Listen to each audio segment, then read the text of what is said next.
Hi, I'm Connor Gannon, and you're listening to the Functional Tennis Podcast. Welcome to the video episode of the Functional Tennis Podcast. I'm your host, Fabio Molle, and every week we speak to players, coaches, trainers, and people working at the highest level of tennis.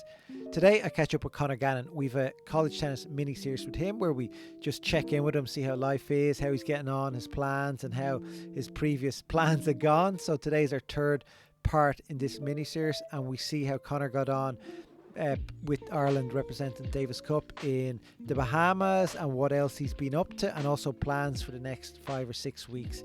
We've 2 other episodes from the miniseries linked below, and we also have a full episode with Connor. We find out a lot more about his early days in Ireland, how he got into tennis and all that. We link to that also. So hope you enjoy it. Any questions, let me know. But let's get straight into Connor. Hi Connor, welcome back. How are you? Hey Fabio, all good. How are you getting on?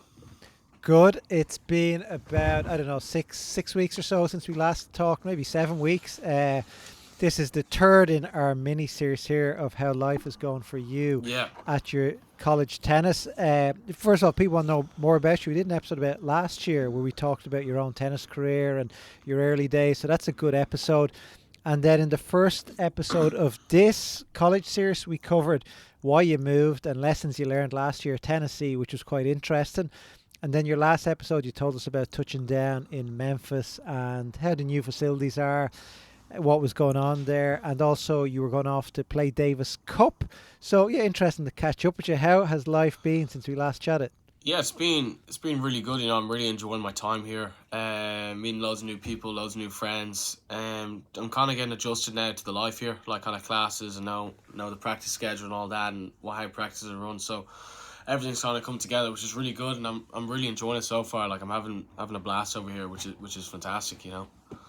If anybody's watching this on YouTube, they'll see Connor's looking lean, mean, and trim here, Yeah, especially with the new haircut. yeah. People are afraid of me now. So let's start with Davis Cup. Yeah. You were just getting ready to go Davis Cup. How did Davis Cup in the Bahamas go playing with representing Ireland? Yeah, no, it was unbelievable. As I said, like dream of a little kid and kind of getting the opportunity and going to somewhere like Barbados. It was an unbelievable experience. Had my 2 parents there as well, so that was extra special because I obviously haven't seen them in a couple of months, so that was nice to see them there. And just everything about it was sensational. It was just the little details, like going on the centre court and seeing like the Davis Cup signs. Like that was it was kind of cool just to be there. It was really, I don't know how to describe it. It was unbelievable week, and all the Irish people there as well. We're all kind of supporting each other and doing what's best for each other. It was unbelievable. So good. Were you ball boy ever for Davis Cup? I actually never got picked for a ball boy. No, I never did. I always wanted to, but I was never gone involved. But I always went to them when they were at home. I went to the few in David Lloyd, the Fitz ones obviously at the early age, the few in Castleknock. Like I always attended them. It was kind of the dumb thing to do if you were a junior in Ireland. So I always went to them. Nice. And tell me, you didn't get a run out, did you? No, I didn't play, unfortunately. Hopefully the next time though I might be able to sneak a match in or something. But no, it was still so cool to still support the team and kind of be there amongst everyone and kind of be with the winning side. It was unbelievable to get the W as well out there. Yeah, they can be rare for Ireland sometimes. Yeah, the W's. no, especially in the group we're in now. So it was extra special. Nice. And do you get extra kudos on the team back home when you're flying off to play Davis Cup? Like, I wouldn't say kudos. I get a definite lot of slagging. But no, not kudos. Kind of, I don't really like saying it or like bringing it up. I'm not that type of person. So I kind of just if someone asked me, I'd tell them, but I wouldn't go around saying it to people. okay. And tell me, so the regionals were on and the All Americans, how Yeah, did they go? yeah. All Americans went pretty poor, to be honest. Lost first round, to a guy from Wake Forest. Just didn't really get my momentum in. Lost in 2, 1 and 4, I think. And then regionals, I got last 16. Played a little better. I'm kind of just finding, like, I haven't played a lot of matches yet, so I'm just kind of finding my momentum. But that tournament was good. Made last 16 in dubs as well, one of the teammates. So it was kind of a positive tournament all around, and few things to work on, But looking forward to just getting started in the season in January. Nice. And what's now that you're more settled in, you say, what's your typical day looking like? What's the routine? Yeah, so basically, well, it depends what day it is. If it's a Tuesday or a Thursday, we have weights in the morning at 7. So obviously, wake up at like 6:20 or 6:30, and then go to weights, come back, have breakfast, chill for a little bit, then go to class, come home, either get lunch with some of the lads or come home and cook just before practice. Practice at 1:30 every day. So we do that, and whatever time we finish at, and then 2 days I have night class, which is a bit of a pain.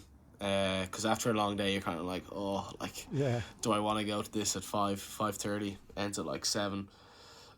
But so that it's like typical days, just early morning start. We have individuals then as well on the days we don't have weights. So every day is kind of 6:30 or 6:20 wake up, and then practice every day at 1:30. So it's a good bit of training involved. What's individuals? Just you one on one with coach and working on some personal stuff. Yeah, but Not, it's kind of, it's not it is optional, yeah, but it's optional, and it's kind of like things you want to work on, or if coach or Findle see something that they want you to critique, or they'll say it to you, and you'll have the option if you want to do it or not. But normally it's just you go and you say, yeah, I need some just volleys.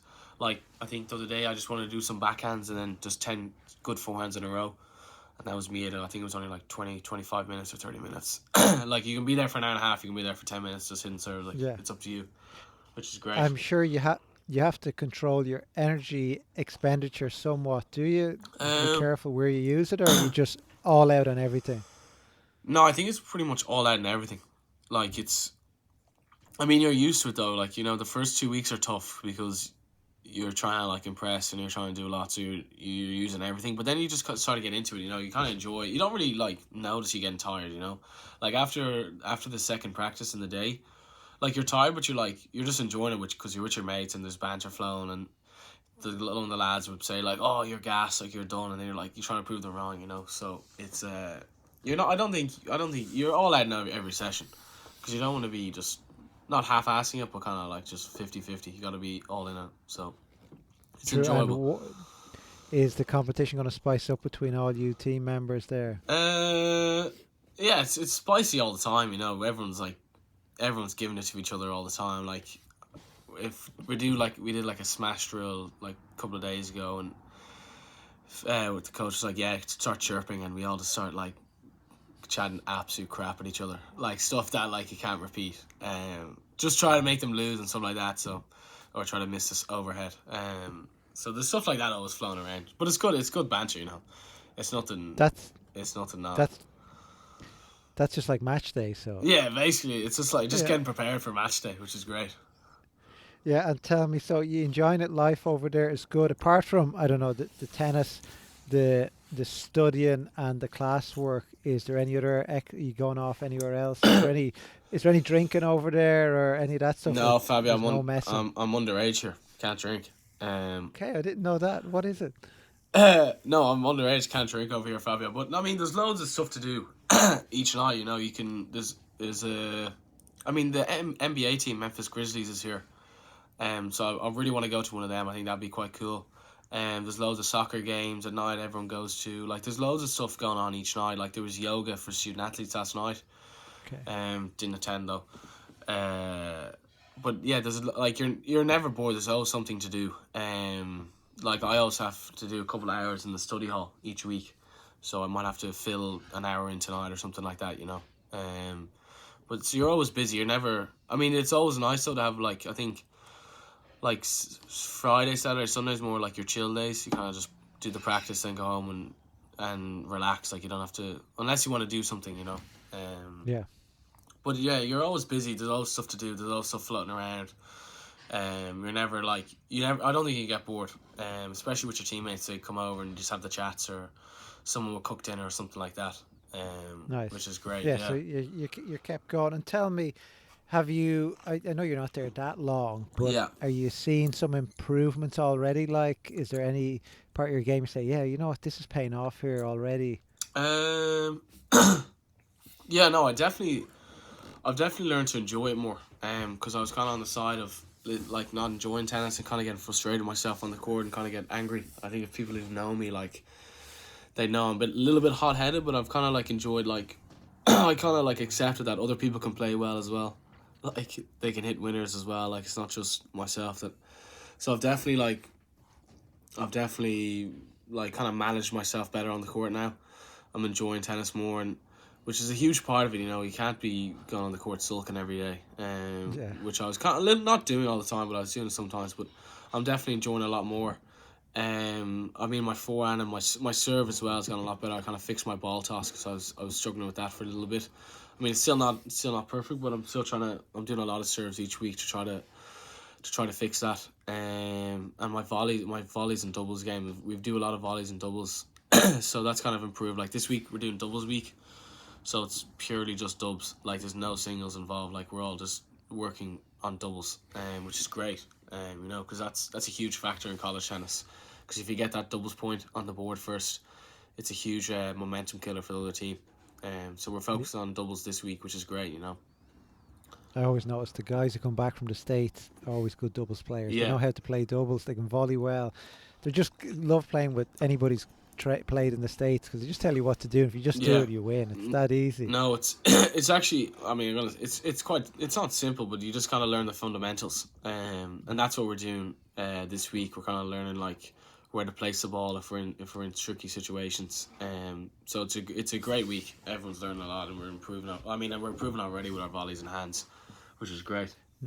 Nice. And one thing area we're talking about a bit now is mental training. Yeah, I know you mentioned you're getting better at handling yourself, knowing yeah. that, you can lose to somebody better than you. It's just the day that's in it. But did you just realize this yourself? Is there somebody working with the team? And do you spend a bit of time on the mental side of the game? Yeah, we have a psychologist here, that just got hired a few weeks ago. So I'll be seeing her. I went to I'm gonna go to her this week. I already booked in. But I talk to the coaches a little bit as well, like maybe once every 2 weeks about it. And they're helping me a lot. Like they're really giving me good advice on how to deal with things on the court and off the court, which is great as well because they're not just tennis coaches as well. Like they're human beings and they've been through it as well. And they've both been pros, so it's a great. They have good knowledge that they can share. So I'm Nice. tapping into them a little bit. Yeah, 'cause it's so important because you work so much on your tactical, Yeah, on your technical, and then there's this other part of the triangle which is important. yeah, So that is good. And look, I think that's what differentiates the top players yeah, between the not so top players is they can all hit the ball well. yeah. No, The guys who hit, everyone can play well, but it's just on that juice point who backs himself more and who's more freer to play, which is kind of probably the most easy, probably the hardest thing to do in tennis, I'd say. yeah, no, I agree with you there. And what's the plan? So between now, so we're recording this in late October. What's your plans for November? Are you going to come home later in December? Yeah, no. So we're going to Florida to play one more tournament. So that's going to be middle of November. And I'm actually coming home early, Fabio. This time I'm coming home a day before Thanksgiving, which is the 23rd, if I'm not Okay. wrong. And I got offered literally the day before I went to Davis Cup to play Masters U. Not sure if you heard of it. It's on every year. It's Is it in on. Paris? Or Well, not the last 2 years because of COVID, but it's on. Yeah, it's in France, and it's kind of the best kind of college players in the world players. That's from the. So I'm coming home early on the 23rd, and I'm leaving for that like the 29th or 30th of November, and it's on from the 1st to 4th, I think. So I'm actually really excited at that. That's going to be a good test. A good kind of not end of the year, but to see where I am with the best players in college tennis. So. That's Looking forward to that really. so you'll be home for most of December. I'll be so home for most of December, yeah, and then leaving after the new year. Great. So yeah. Okay, so we'll probably catch up then back in Dublin around Christmas time. Yeah. And that's exciting. So yeah, I'll see you back in a few weeks. So yeah, Yeah. that's your update. Unless you've something you want to share with us that you haven't told us. Fabio, I live a boring life. You're right. That's where the success comes. Yeah, I don't. I've no news. Nothing extravagant. That's good. No, look, that's a good thing. It means you're keeping the head down. Yeah. And that's what it's about. The You're only working hard thing for is the cause. shaved head, Fabio. That's the only news I've Yeah, had. that's quite big news. I was living a low life for a couple of weeks. It was just tennis in school, wearing a hat. I thought it was your inauguration where the lad said, "Okay, the put you down like a sheep and took to the... I don't know if I would have taken that. I would have ran straight. I would have ran straight out of the room. All right, Connor. Well, look, Yeah. thanks for catching up. No and worries. I'll see you soon. Yeah. Best of luck See you, in Fabio. November. Yeah, thank you. Bye bye.